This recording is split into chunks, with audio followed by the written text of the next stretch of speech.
Good Friday afternoon, guys. My name is Jerry Miller. Welcome to the I Love CVille Show. Thank you kindly for joining us on a Friday. We're live in Charlottesville, the Commonwealth, the country, and the world on the I Love CVille Network. We're presented by Interstate Pest and Service Companies, a 4-generation strong business, Scott Wagner Chiropractic and Sports Medicine, and of course, our fabulous partners at Ting Fiber Internet. Today's show, a good one, a well-rounded show that's going to start with education and the Miller School making its announcement that it's going to go virtual for at least the start of the 2020 school year.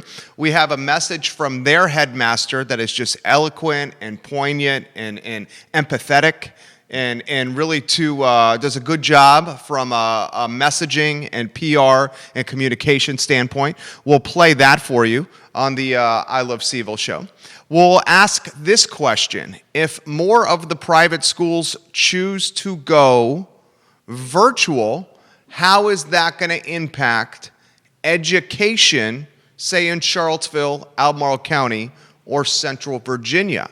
Will it influence more parents to employ or integrate the homeschooling pods method? That's a question we'll ask today on the I Love CVille show. We will also get into the 5th District race, Bob Goode and Cameron Webb running.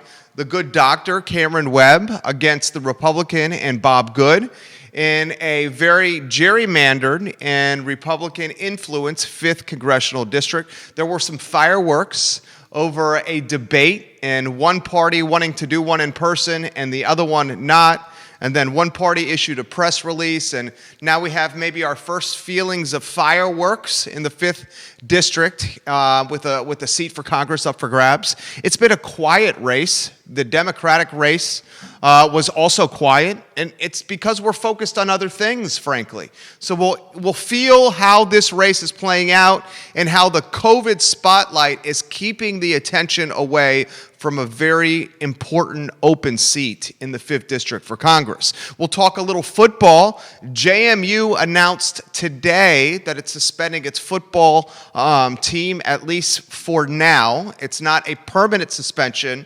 obviously. Yes, it's COVID related. So VMI, as of this moment, Virginia Military Institute, the cadets, the only football program at the FCS level, not at the power conference level, at the FCS level, to have a working football team in Virginia. I mean, VMI, the only one. Now, this does not include the Virginia Techs and UVAs. This is the William & Marys, the JMUs, the Old Dominion. So we'll have that story for you. And 6 Maryland Terrapin football players have opted out of the 2020 season, and the video streaming wars are very prevalent. And we're talking Netflix, Disney Plus, the newly launched Peacock, HBO's video streaming service. The wars are fierce right now because everyone's doing the same darn thing. They're sitting at home watching Sweet Magnolia, or they're sitting at home watching The Chi on Showtime, or Billions, or whatever it may be. So streaming battles left and right with Disney really closing the gap quickly. Guys, thank you for joining us on a Friday edition of the I Love CVille show. Chico Richardson will join us in about 19 minutes on the broadcast to spotlight his journey as a student athlete from our community to college, his journey learning virtually, his journey as a football player trying to play at the next level. We'll catch up with Chico via Skype as he and his family make the trip to Hocking College. I'm very excited to spotlight Chico on the show. Give it a like, give it a share. Judah, I want to get to the first headline. It's one that is a positive one that I need to applaud the school. The Miller School will go virtual to start in 2020. Thank you for getting that on screen, Judah. We'll play a message from the headmaster here, the video they released on their website. I'd like for you to hear the headmaster and his reasoning for why the Miller School in Albemarle is going to start virtual. I'm going to ask this question: how does the virtual start at Miller influence other private schools in Charlottesville, Miller being the first to make this announcement? And if more private schools follow suit, What will that do for homeschool pods? Will it make homeschool pods more prioritized or more valuable because of that in-person connection you're getting in that smaller homeschool pod size? The Miller School of Albemarle is one of the best out there. You know, when you're going to the Miller School, you're getting a phenomenal education, some of the most best teachers out there. Out without question at the Miller School. They have also, before we play the video from the headmaster, they have significant land at the Miller School. So the opportunity to do a classroom on the outside is very feasible. But one of the challenges the Miller School has is it has day students and it has boarding students. So you have students that are living on campus and students that are only coming for school and then leaving, getting picked up by their parents or driving themselves. So that's a dynamic that's difficult to manage, the boarding student versus the day student. Also, the Miller School's got a worldwide reputation. So they have students coming from out of state and overseas and outside the country as students at this Albemarle County little tucked in hideaway in Crozet that's palatial and beautiful. So a lot of different dynamics at this particular school with the boarding versus day student versus the out-of-state student coming in the mix and the out-of-country student coming in the mix. So we'll hear from the headmaster. Do you have that sound ready to go, Judah, from the headmaster? Okay, let's get that sound ready to go, and I'll count you down on 3, 2, 1. So after you hear briefly from the headmaster, who did a phenomenal job, I think I want to analyze this and the impact it could have across other private schools in the area, also from a homeschool pod, from a educating at home standpoint, the impact it's going to have. Let's get that sound ready to go. Headmaster, Miller School, in 3, 2, 1. Over the past 2 weeks, Albemarle County has seen an increase in COVID-19 cases, and the forecast provided by our local health district suggests this trend will likely continue through the fall. Area public schools have already announced that they will be going with online instruction almost entirely. In addition, the University of Virginia just announced a delay in bringing their students back onto grounds for limited in-person classes. In short, our current situation is more serious now than it was in the spring. So after considering all angles of returning to in-person instruction, which includes a complex mix of international and domestic boarding students and a large population of day students, and after reviewing every aspect of our health and safety plan with professionals, we have decided it would be irresponsible of us to bring our students back at this time and under these conditions. So we will therefore begin the 2020-21 school year virtually. Our mission guides all of the decisions we make here at Miller. Above all else, we value community and family. That is what we mean when we speak about the heart part of our mission. Miller School has always been a community that sticks together and takes care of one another. Your teachers and coaches care deeply about you. They care about your academic growth, your college planning, your mental health, and your physical well-being. As such, your school is preparing a robust and engaging program of distance learning that includes community time, health and wellness programming, continued Success Center engagement, and continued connection and relationship building through our advisory program. We are even investigating options for afternoon, on-campus, outside activities for those students who are able to join us for safe and healthy in-person programming. I understand that for our students, this is a big hurdle in your social, athletic, and educational journeys. However, it is one that can elevate all of us to new heights and provide all of us with new opportunities for discovery and reflection. We understand all of you were looking forward to being here in person. We all were, but it simply would be irresponsible of us to do so at this time. Remember, this is a temporary situation, and our goal remains to have us all back on campus when it is safe to do so. Together we are going to get through this. Together we are going to learn about our community and ourselves and how to have a profound educational experience this fall. Together we are going to write the next chapter of Miller School's remarkable history. We are in this together and we're going to get through this together. As is our tradition and culture, We want to talk with you and hear your concerns. I know you will have a lot of questions.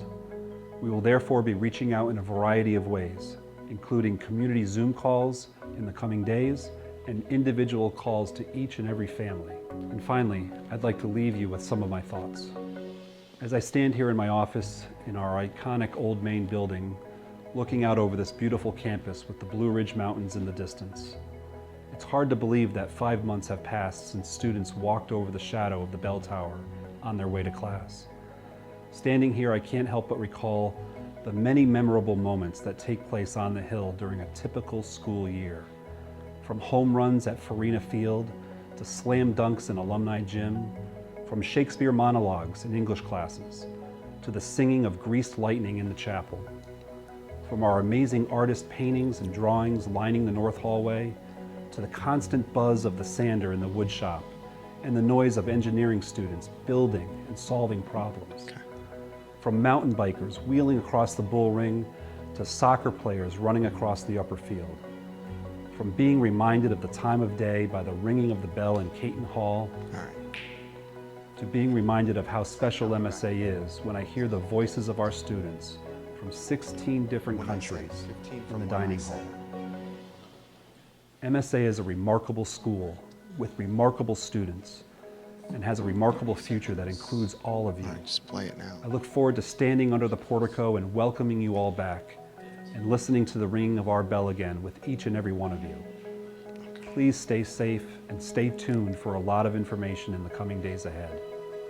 Thank you. I thought the optics and the messaging were very well done. And I also thought that the school being a leader here in the private space, in the category of private schools, the first in our market, to make this announcement, okay, that is also worth kudos and props and giving some positive attention. And I would be remiss not to analyze how this could impact the community and the rest of the private schools that serve the community. Because it's safe to say if public school teachers are apprehensive or concerned or trepid about going to school and teaching in person, it's very safe to say that the private school teachers feel the same. So this could very well have a domino impact. A domino impact on other private schools in the area and what they do. And if other private schools in the area and their teachers are concerned, we're hearing from them, they're watching, they're putting the comments in the comment section. If other private schools in the area and their teachers then have a renowned or renewed sense of confidence because of what happened here with the Miller School at Albemarle, they're like, hey, they did it, we can do it. You may see others influenced by this decision, and I think it could very well play out that way. And if other private schools choose to go virtually, at least to start the school year, I mean, colleges are doing it. Guys, colleges are starting virtually. Colleges, right? Old Dominions, William and Mary, UVA is starting virtually.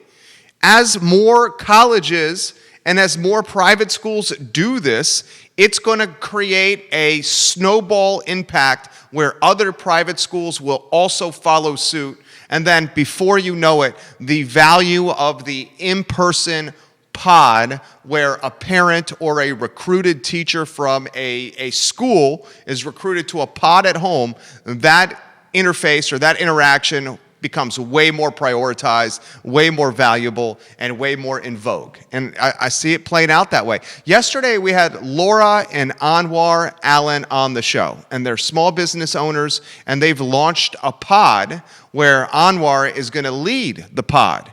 And as part of being in this fabulous pod that he's leading through very established educational curriculums that he's leveraging, he's not reinventing the wheel. He's using a curriculum that is proven and tested, and he's saying, I'm going to do my best as a parent to teach these 5, 6, 7 kids, one of them being my daughter, and I'm going to relay this education to 12-year-olds the best I can. That is going to be more popular than ever if more private schools choose to go virtual like their public school counterparts. Mark that down. Mark that down. The next headline from the 5th District, and we're going to have Chico Richardson on the show in about 7 minutes. Chico Richardson, a product of the local schools here, going to college to play football. I'm curious of what an 18-year-old, 19-year-old's take is on school and high school sports and trying to play college sports and trying to learn virtually. And maybe in circumstances that were not perfectly set up for virtual learning. That story, real life story, coming at you in 7 minutes. Someone trying to learn virtually, graduate from schools in our area, and go play a sport in college football. That story in 7 minutes, 6 minutes now on the I Love CVille Show. The next one is a little bit of fireworks with Bob Goode and Cameron Webb. They're running for the 5th District. Webb is the Democrat. Goode is the Republican. Webb is got a sterling reputation. He's the doctor that you're seeing with Dr. Bell, often doing weekly, maybe twice a week updates on live stream about COVID and COVID-19, flattening the curve and getting this pandemic in order. Well, this guy who's worked under Obama, who's got a law degree and a degree in medicine, a doctorate at UVA, he's running against Bob Goode, a Republican. And the district is very gerrymandered and very in favor of Republicans because of how it's been gerrymandered. So Bob Goode, he denies an opportunity to debate Cameron Webb in a Piedmont setting, a PVCC setting with CBS 19, the local CBS affiliate, broadcasting the debate. Webb said, yes, let's do it. Let's rock and roll. And Webb shows great on camera. I mean, dude is intelligent. He's eloquent. He's got tremendous credentials. I haven't seen Bob Goode in camera. I don't know Goode that much. Bob Goode, you are welcome to come on the I Love CVille Show. Dr. Webb has come on the I Love CVille Show. We have an open invitation for either of you to come on. I will reach out as we get closer to November. But Bob Goode is choosing to not debate, to pass on debate with Cameron Webb, perhaps taking the approach of let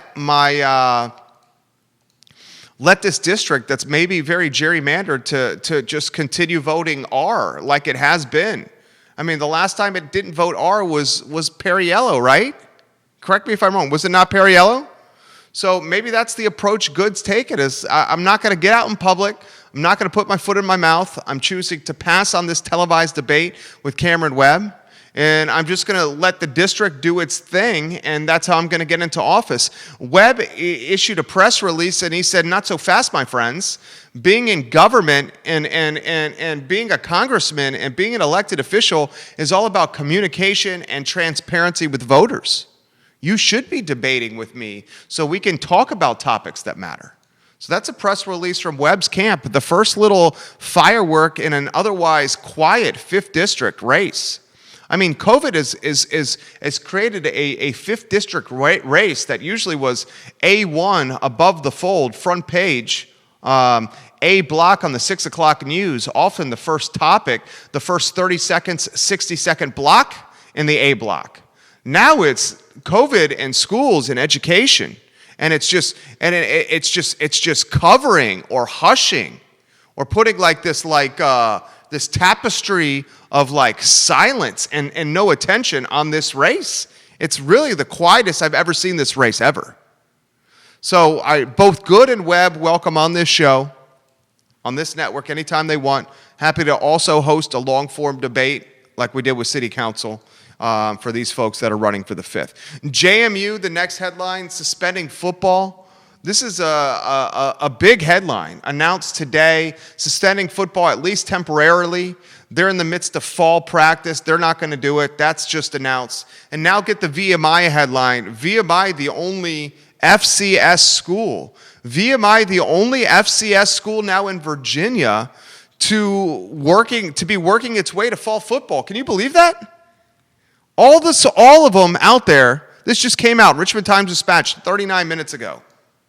The only FCS program in the Commonwealth of Virginia currently working toward a fall season is Virginia Military Institute, with JMU just suspending the start of the season today. Preseason practice on ice in Harrisonburg. VMI scheduled to open the year at Robert Morris. I mean, guys, I hope I am wrong. I hope I am wrong. And I just heard this morning from Michael Guthrie. We do a show in the morning called Real Talk, an Insider's Guide to Real Estate Life in the Pursuit of Happiness. It's generally co-hosted with Keith Smith and myself. Keith Smith's on vacation to the West Coast seeing his daughter. And Michael Guthrie, the CEO of Roy Wheeler, just filled in. He heard Dr. Bobby Chabra on one of the Charlottesville radio group stations. I think it was 1070 WINA. And Dr. Chabra works closely with the football team. And Dr. Chabra, on the record, on radio, straight up was voicing his concern about even having a football season. So, I mean, you see in the JMUs, the William & Marys, the Old Dominions, the Hamptons, and all the FCSs besides VMI not playing right now. I mean, JMU straight up said the only way we will play this season if we have a chance to be in the playoffs. Well, the playoffs, you need 50% of the teams in FCS to have a playoff, and you don't even have those numbers. So I think one of the without question reasons we saw UVA and Virginia Tech move up to September is with the hope that we could get the Commonwealth Clash in and at least play it in 2020. If you have it in November and you have it deeper in the calendar and deeper in the schedule, you risk the season being cut off before you get to the Thanksgiving weekend that has Virginia and Virginia Tech battling. So that's why it got moved up to September, to see if you can get that game in. And I hate to say this because you know I love football. You know I love football. There is nothing I enjoy more than spending time with my wife, my son, my homies at the tailgate before a football game, usually at a bar beforehand, and then at the tailgate eating Wayside fried chicken, drinking cold beer, 3-Notch Minutemen, and drinking Angel Envy, some brown juice. That is like my favorite thing to do. Throwing the football, playing cornhole outside, feeling the spirit, especially when the team is doing well, and then walking into Scott Stadium and feeling the energy, and then watching the joy my little boy sees by watching Caveman on the horse, or the big screen, or the marching band, or the fireworks, or the planes that fly by, or the good old song, or when the Who score a touchdown. It's awesome. Add in the joy of my kid, and it takes it to a different level. But I hate to say this, I don't think we're going to have one. I hope I'm wrong. Hope I'm wrong. How do you say this? How do you say this? UVA students, we are worried about your safety, so we want you to learn virtually. Except for you 100 football players, and you 100 football players, you have to tackle each other, you have to jump on each other, you have to sweat on each other, you have to bleed on each other, you have to, any other bodily fluids that come up with playing football on each other. But the rest of the student body has to learn virtually because we're afraid of their safety. You 100 guys, you have to lift weights in this locker room. You have to travel to Death Valley and to Clemson. Clemson's on the schedule. You have to get in a transportation device and travel to Death Valley. You have to practice. You have to sweat, perspire, bodily fluid on each other. You're going to play, but the rest of the student body has to learn virtually because we're worried about them. How does that work? How does that work? I'll ask Chico Richardson that question. I'm excited to welcome him to the program. One more on the football front before we get to some comments that are coming in. So 6 Maryland Terrapin football players. Maryland used to be in the ACC. 6 football players from Maryland are opting out of the season, including their quarterback. Jackson's a senior. He started 9 games for the Terrapins last year after transferring from Virginia Tech.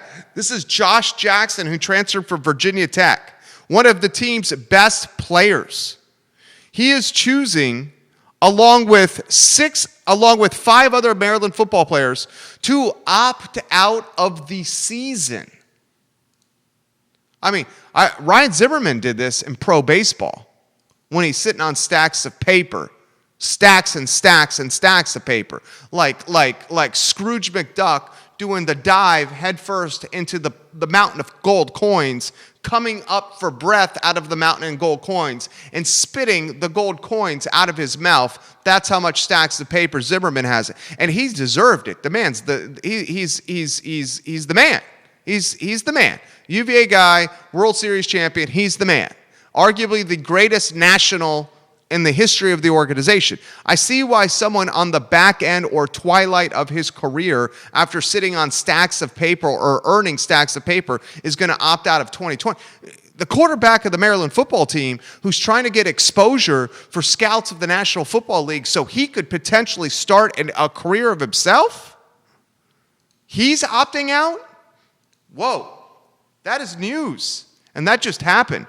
The starting quarterback of the Maryland football team is choosing not to play this season for fear of COVID-19. That's news. And one more macro story before we get to Chico, Judah.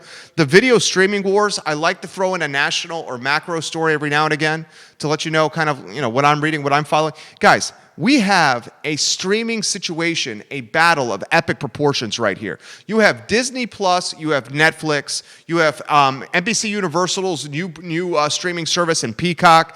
HBO Max has one. Viacom, CBS is about to release one. I mean, you got more Amazon Prime.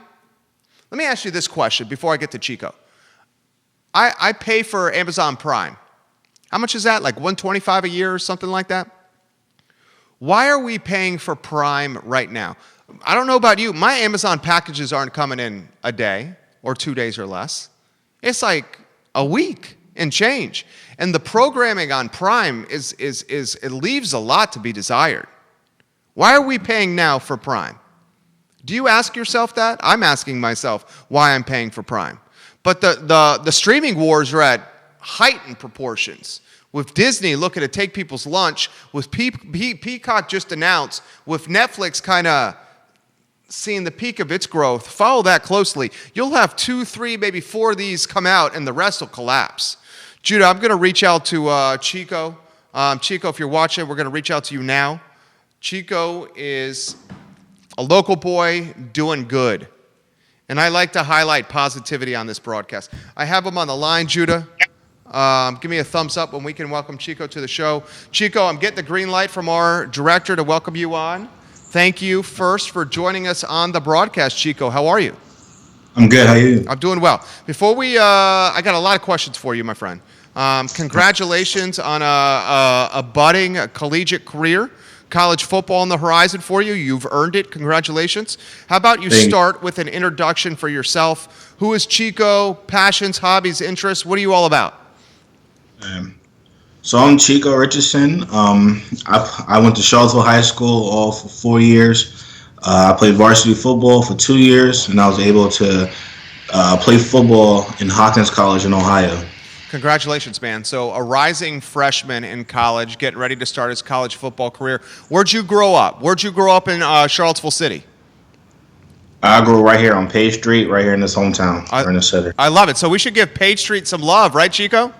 Yes.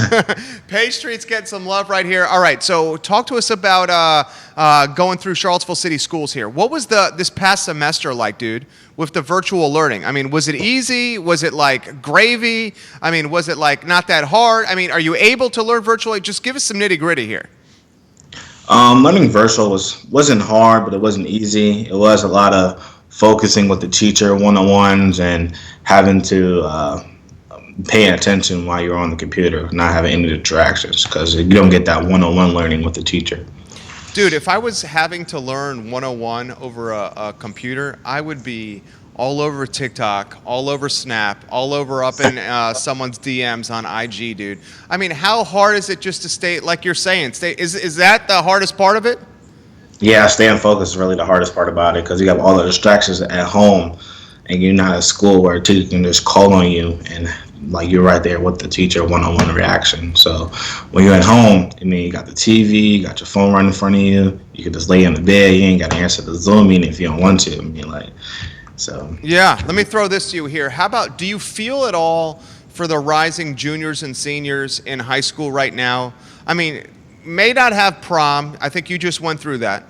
But at least you were able to play a football season where scouts and people could see what you could do.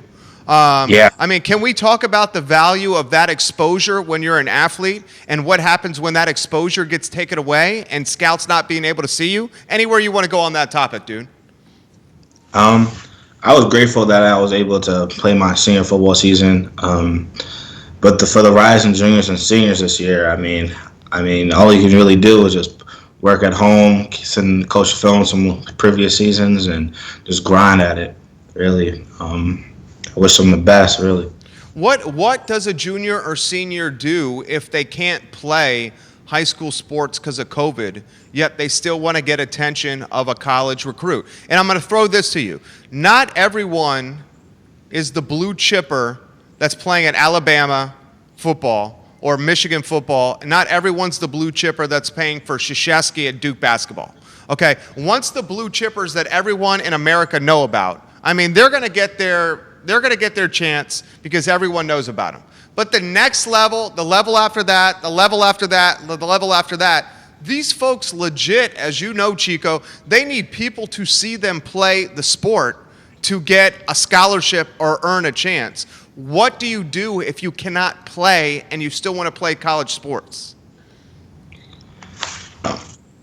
It's that's a tough one. I would say, honestly, just reach out to as much coaches as you can. Tell them about yourself.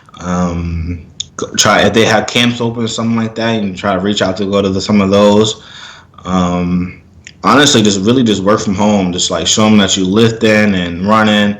Show them that you're still in shape and you're still interested about playing football at the next level. Talk to me about a dude from Page Street playing college football. I mean, dude, that's like the real deal right there, right? You're going from Page Street to play college football? I mean, is the entire neighborhood, your entire family giving you props right now? Talk to me about that, dude. Yeah, my whole family's proud of me right now. I was able to make it out of Charlottesville, make it to a bigger stage and bigger stage. My family's proud of me. My neighborhood's proud of me. It was just a great moment. Did you think that you could do this? Was there a time when you're like, nah, dog, there's no way I'm leaving here. I'm staying here. There's no way I'm playing college football? Because you haven't been playing football that long, right? Yeah, I've only been playing football for like 2 years now. Okay, so we got a big dude that's powerful, that's got really good feet and really good hands and knows football inside and out and can get people on their heels really quickly. I know you can do all that. So you picked up football real quick, my man. Let me throw this to you here. I mean, did you ever think that there was a time that you were not going to be playing college football? And what did you think was in store for you if you did not go on to college? I would say my junior year, that summer transfer into my senior year, I was like, football may not be for me. And the coaches stuck with me, told me I should keep working at it, I'll get something. Because that's usually when like the recruiters start to come in and notice you. And I had like a little bit at the time, but I didn't have the ones that I really liked. So I just kept working at it, and I just grind, really, just trying to get that. So you're going this month. Is it a staggered start? Talk to me about that. So I move in on Tuesday of next week. Wow. Staggered move in. It's a long drive. I know that. Yeah. Long drive. So we have a GoFundMe link to help this young man with his trip to college and some of the expenses that are coming up. Judah, let's get that GoFundMe link on screen. I really want folks to offer support here as he's making a move to college and college football. Are you nervous about going to college in COVID, or are you not nervous about that at all? Well, I could say I'm a little nervous about COVID. I mean, I am scared. I kind of don't want to catch it or nothing like that. But, I mean, it's just a step that I have to take so I can be in the next level. So I'm willing to do whatever it takes at this point.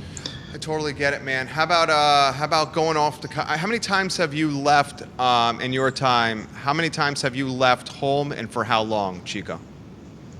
I'll say spring break's probably the most, and summer break.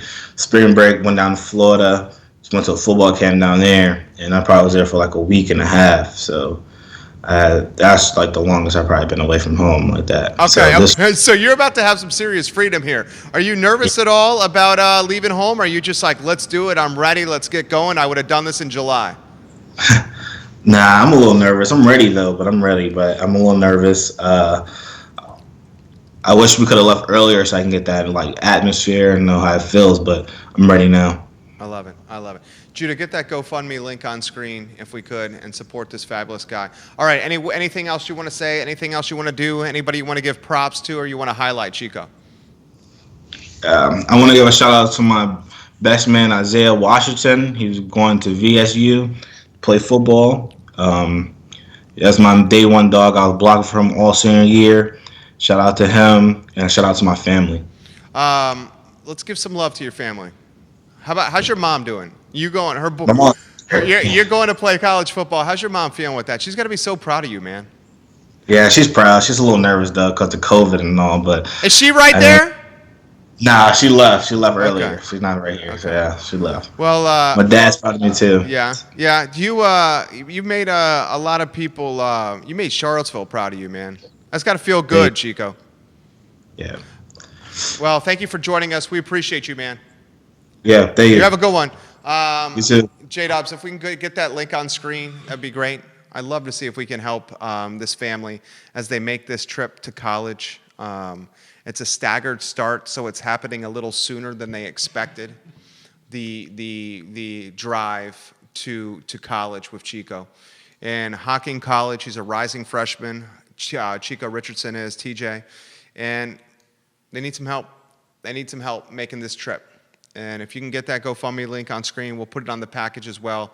I'd love to help this guy as he continues his journey to better himself through education and through sports.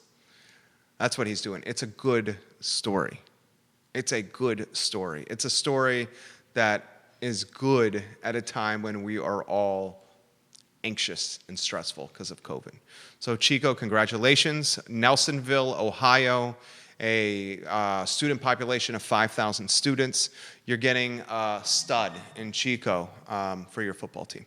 This is the I Love CVille Show. I thoroughly enjoy connecting with you guys through this platform. We have tried to create a network that is open and transparent and fair and approachable. We give opinions, and we're not going to be yes people, and we're going to make some people unhappy because that's the nature of giving your opinions in front of a lot of people on a day in and day out basis. But what you can always count on me is you can always count on a platform that is going to offer a chance for you to connect with and offer your perspective and share your thoughts. And you can always count on me to really come from a mission of doing what's best for the community, genuinely what's best for Charlottesville. So that's what we try to do with the I Love CVille Show. Thank you for joining us. We will follow closely education and restaurants and weddings and retail and small and medium-sized businesses and the economy and the elections that are around the corner and how COVID is just magnifying and driving so much momentum and like cosmic change. Cosmic change. We'll spotlight that on this network. Thank you for joining us, guys. You have a good one.